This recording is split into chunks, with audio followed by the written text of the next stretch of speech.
to the camera.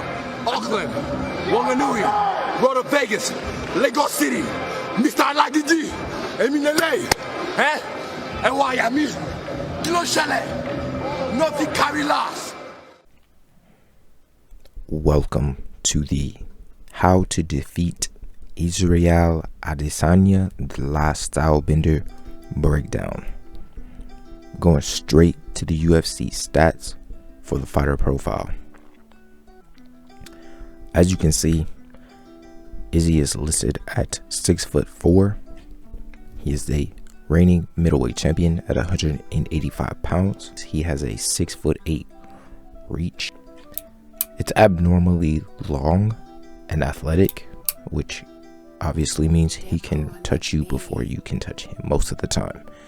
He has a switch stance and he is left hand dominant.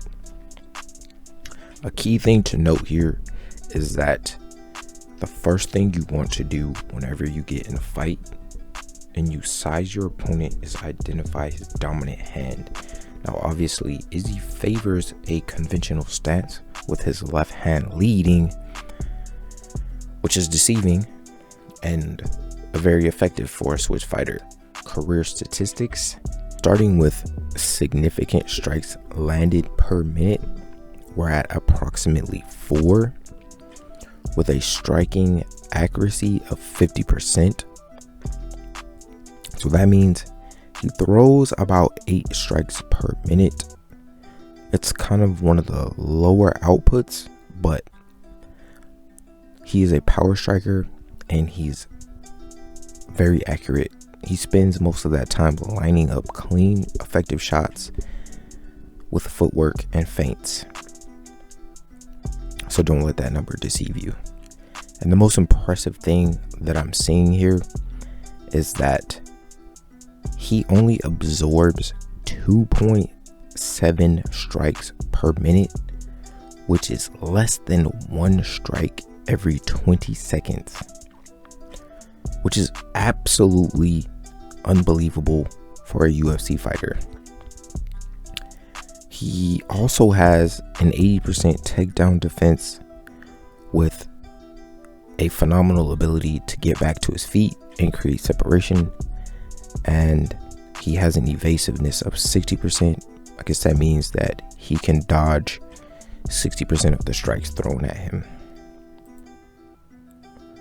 And so to wrap this portion up, you can see he doesn't go for takedowns or submissions. I think I've seen him go for an organic triangle against Gastelum, and I've seen him go for some key locks to escape bad positions across the cage, but by and large does not go for submissions. And as I'm doing this breakdown, I'm realizing that the name of style bender is a testament to how he has the ability to make anyone's style bend to his style, and that is ring generalship.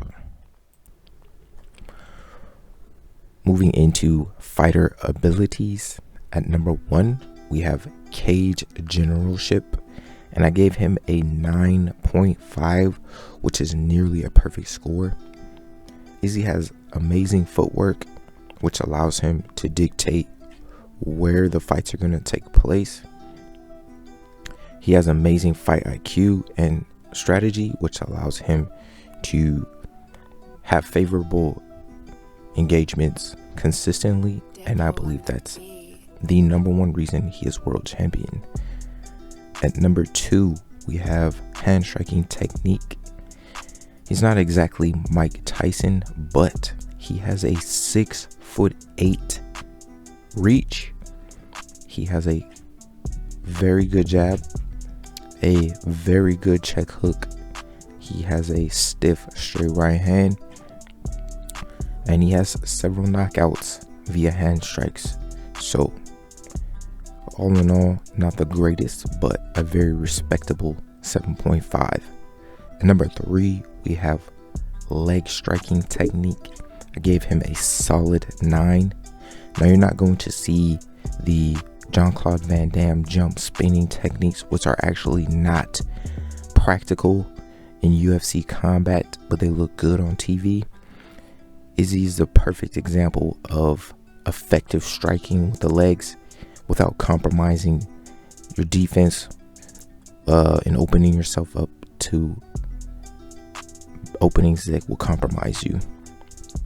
He has the greatest low kick in the history of the UFC, and he has several knockouts via head kick. And ask anybody who's felt that thing, it's a solid 9 at least. At number 4, we have scrap/inside fighting. Now, he doesn't really inside fight. Obviously, he's a decent scrapper. He could be a 6, but he just doesn't, a 6 or a 7, but he really doesn't inside fight unless he absolutely has to, which I believe this is a key to making him uncomfortable, taking him out of his comfort zone and forcing him into dirty boxing, clinch situations, and not allowing him to work his bread and butter low kicks. I gave him a 5 simply because of his cage generalship and his ability to identify the position effectively, which he avoids effectively. And that couples right down to number 5, his grappling technique, which is primarily defensive focused. He understands positions and he understands how to get back to his feet extremely effectively. Could be a 7. I haven't seen him offensively. It's not his strengths to grapple, as he is a world-class kickboxer. Moving on to number 6, we have striking stamina, and number 7, grappling stamina. Now, it's important that you differentiate the two because they're different mechanics within the body. Like, strikers get tired when they grapple and grapplers get tired when they're striking. It's a matter of adaptation cycles.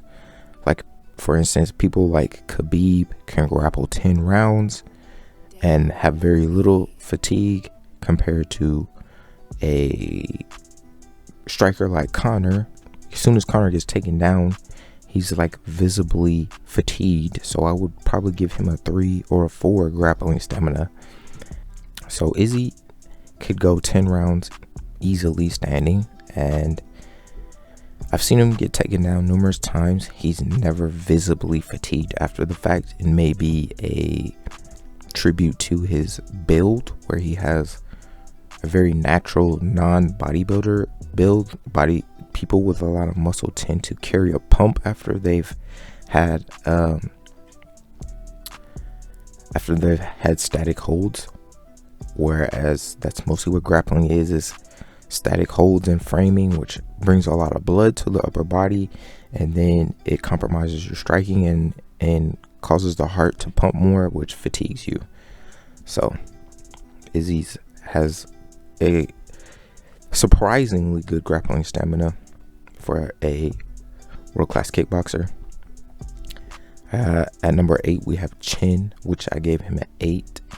I've only seen him really tested against Calvin Gastelum. As I stated previously, he rarely gets hit at all, but he's never been knocked out in the UFC, and he's only been knocked out by probably one of the greatest strikers ever, and Alex Pereira, who could probably knock out, Alex Pereira could knock out any single person in the planet. I have no doubt of this. He could knock out anybody in the world. So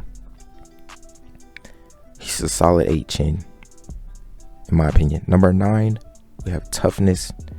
Izzy's known for being willing to die in the cage, and the tougher the fight gets, the harder he fights. So that's among his greatest strengths. He may lose that edge the more money he gets, but as of right now, he's still that guy that is scarier when it gets tougher. At number 10, we have strength. Izzy's very bottom heavy. I would say for his weight class, I'd give him a 8 or a 9 for his legs and strength, and then his upper body probably is average, so a 5 or a 6. But I averaged him out to a 7.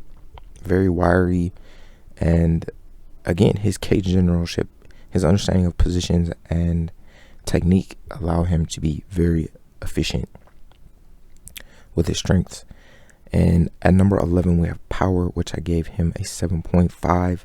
He's not exactly a one-punch knockout striker, but he has several knockouts via head kick and a short hook, so he has respectable power. Moving into Izzy's bread and butter, his signature move, which is the exaggerated low hip feint and his goated low kick. Yes, I said goated. He has the greatest low kick of all time. He can land it clean, and he can throw it harder than anyone should ever risk breaking their shin. But since he has the talent of freezing people flat-footed, he knows that he's going to land the technique clean, so he throws it harder than most people would. It's absolutely devastating, the accuracy that he lands it right on the knee nerve so consistently with so much power. It's absolutely immobilizing and devastating. It forces overreactions, which sets up his question mark kicks, which sets up his hand strikes. It allows him to shift and creates openings.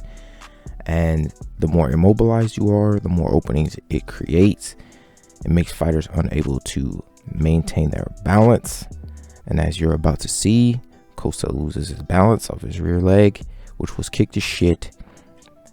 He gets ground and pounded, and that was all she wrote, sir. Good night.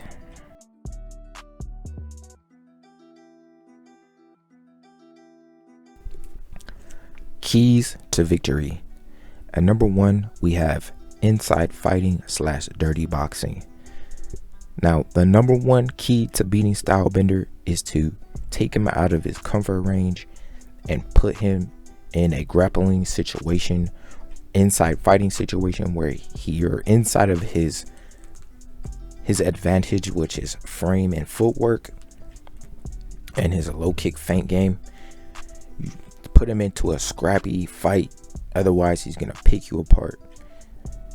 At number 2, we have takedowns. Once you're inside, you're working the single legs, you're working the double legs, you're chain wrestling, which takes us into number 3, which is control time. Chain wrestling, a la Khabib, a la Kamaru Usman. You hang on to this dude, you get damage done, and you maintain your control dominant position. Optimally, you want him on his back, and that is the last place that he wants to be, is on his back, defending jiu-jitsu and taking strikes where he can't return. At number 4, we have checking low kicks. You will have to deal with Izzy's footwork. You will have to deal with his feint low kick jab frame. So you're gonna have to have a camp that centers around leg conditioning and blading properly to defend when you are at range. He's gonna power low kick your lead leg, so you need to be able to check and slip those kicks. And at number 5, we have not kickboxing. Now, when it is avoidable, you're going to want to avoid staying in his comfort range, where he's going to pick you apart, unless your name is Alex Pereira, of course. And that concludes my how to defeat the last Stylebender video. If you found this informative, please leave a like, and I'll catch you guys on the next one. Peace.